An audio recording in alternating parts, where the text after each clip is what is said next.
foi testemunhado por Maria de Madalena e outras mulheres. Mesmo depois de ter sido crucificado, foi testemunhado por elas. Mais tarde, testemunhado por seus discípulos, por sua própria mãezinha, em espírito, trazendo a mensagem da imortalidade. Logo depois, Jesus foi testemunhado pelos discípulos que caminhavam na estrada de Emaús e que tiveram a presença do Mestre durante aquela caminhada árdua, quando a noite chegou.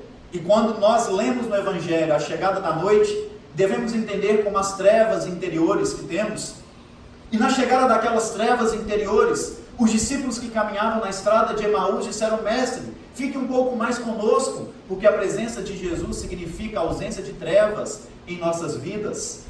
E se nossa vida hoje passa pela escuridão, pela noite, é porque Jesus não está próximo. Jesus não está caminhando do nosso lado, não porque Ele não quer, porque nós não estamos permitindo.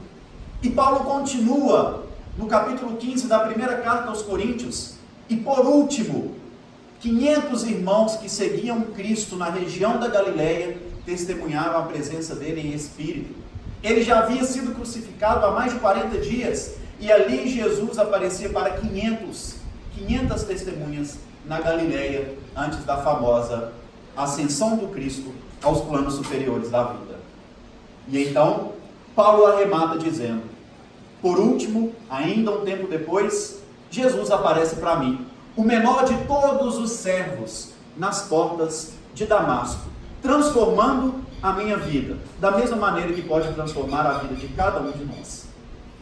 Muitas vezes, Judas, muitas vezes a figura de Saulo, que cometeram erros, que cometeram crimes, representa muito mais a nossa vida do que a figura de um discípulo como João Evangelista, como Simão Pedro, porque foram homens que cometeram erros graves, assim como nós cometemos. Ora, se estamos encarnados, não tem ninguém aqui acima da média. Missionários são poucos, são pontuais.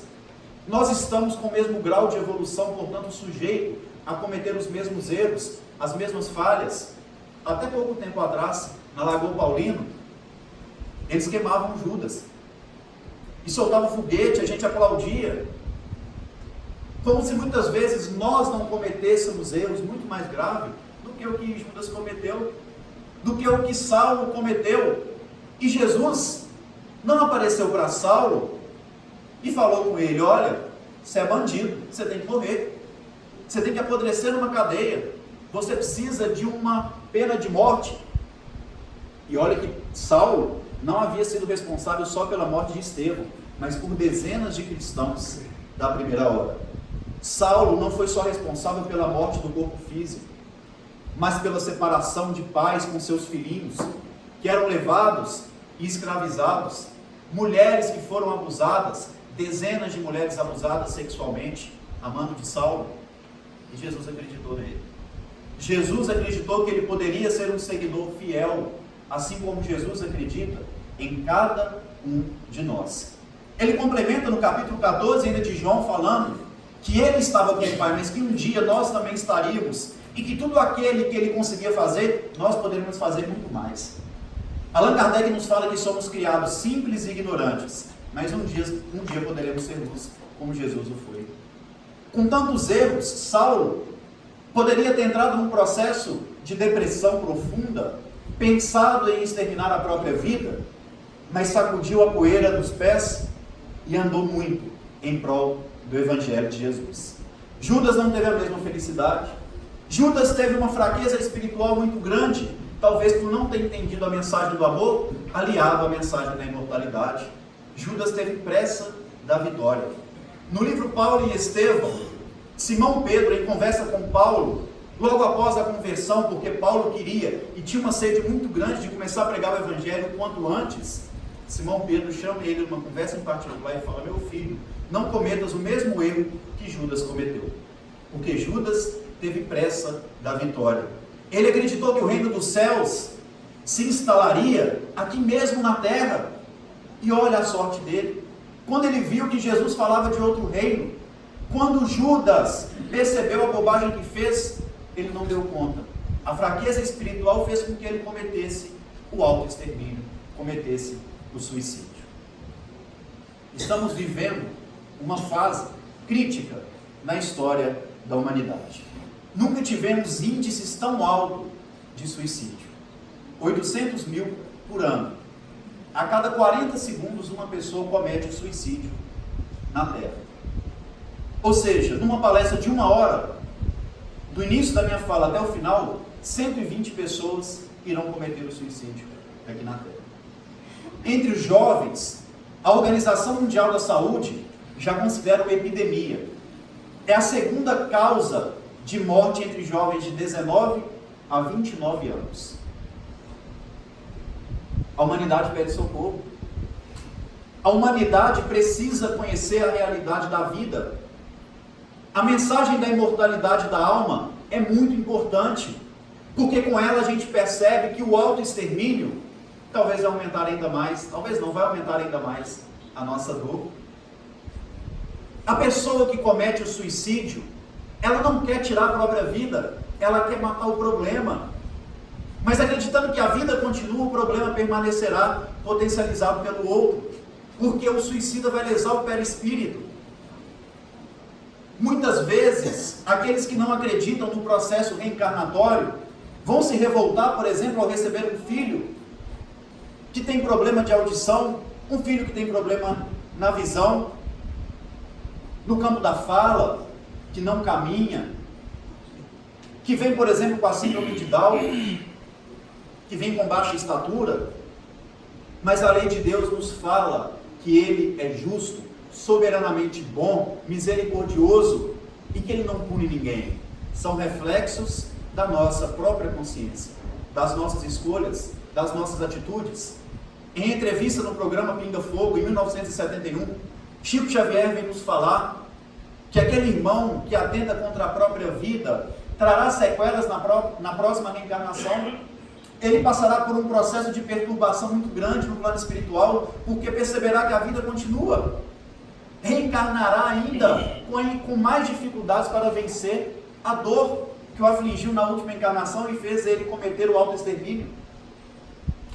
A pessoa, por exemplo, que vem com problema auditivo, que não ouve, pode ter sido um suicida, que atirou na própria cabeça, ali no campo do cérebro, em que é responsável pela audição. Da mesma forma, a visão, a fala, o que se enforcou muitas vezes, fraturando a vértebra, vai ter dificuldade em caminhar.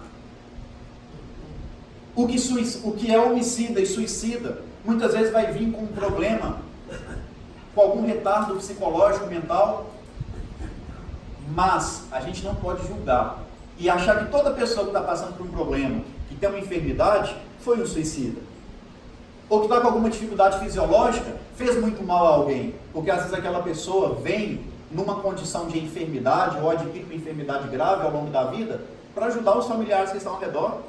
Aquela pessoa extremamente orgulhosa vai ter que limpar uma fralda, vai ter que enxugar um chão com um vômito. E ela nunca se imaginou naquela posição, mas é um filho amado que está precisando. E aí aquele enfermo vai contribuir com todo o processo familiar. Um suicida adoece pelo menos, deixando males para o resto de uma vida, em pelo menos 10 pessoas.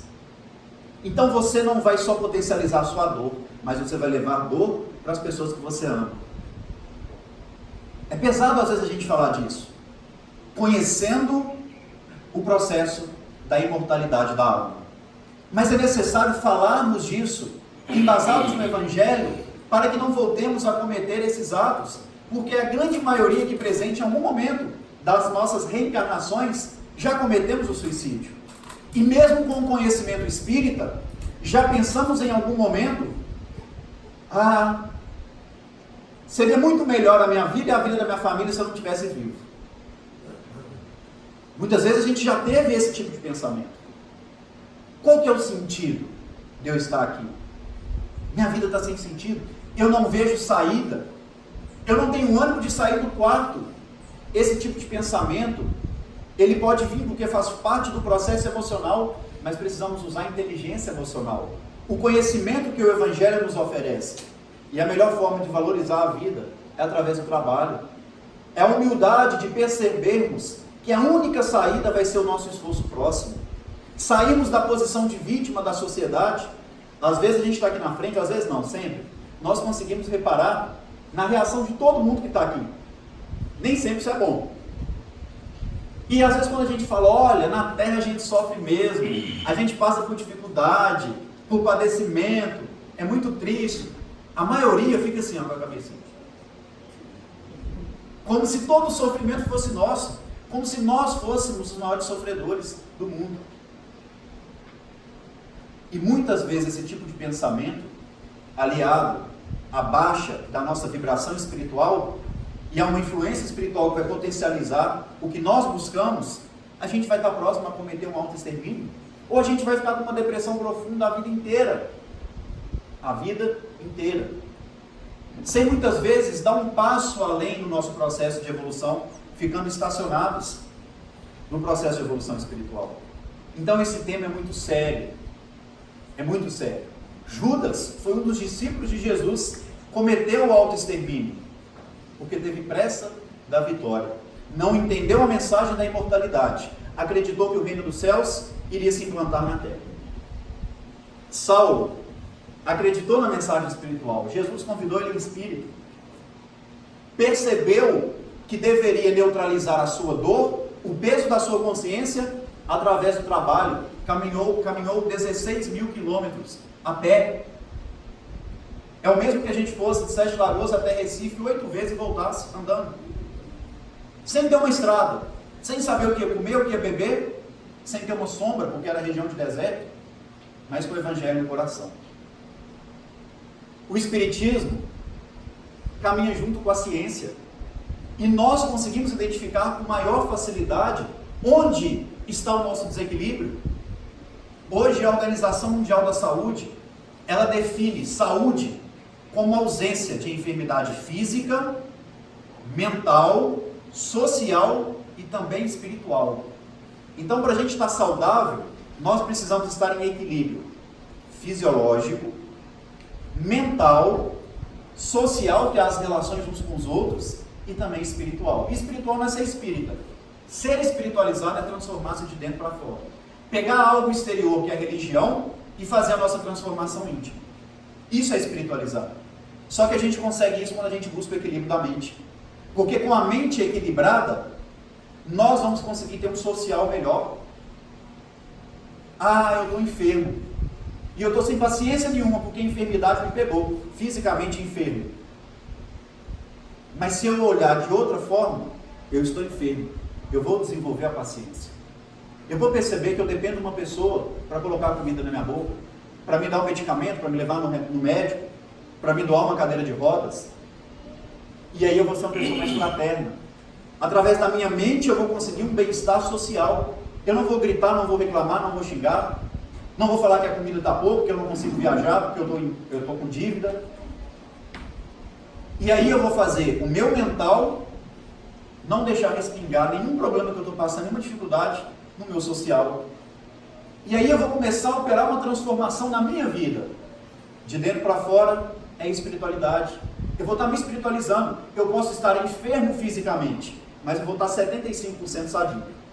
E às vezes o que acontece é o contrário. Estamos sadios fisicamente e 75% enfermos. Porque mentalmente a gente não tem aceitação, a gente não consegue viver como necessário, a gente está sempre reclamando, a gente sempre queria um outro trabalho, a gente sempre queria uma outra oportunidade, uma outra esposa, um outro filho, que não trouxesse tanta abolação. A gente acaba respingando nas nossas relações sociais e com isso a gente não transforma de dentro para fora. Não somos espiritualizados. Não tem enfermidade física, mas estamos em desequilíbrio mental, social e espiritual. E a vida é a vida do espírito. O evangelho foi escrito para o espírito imortal, não para o corpo físico.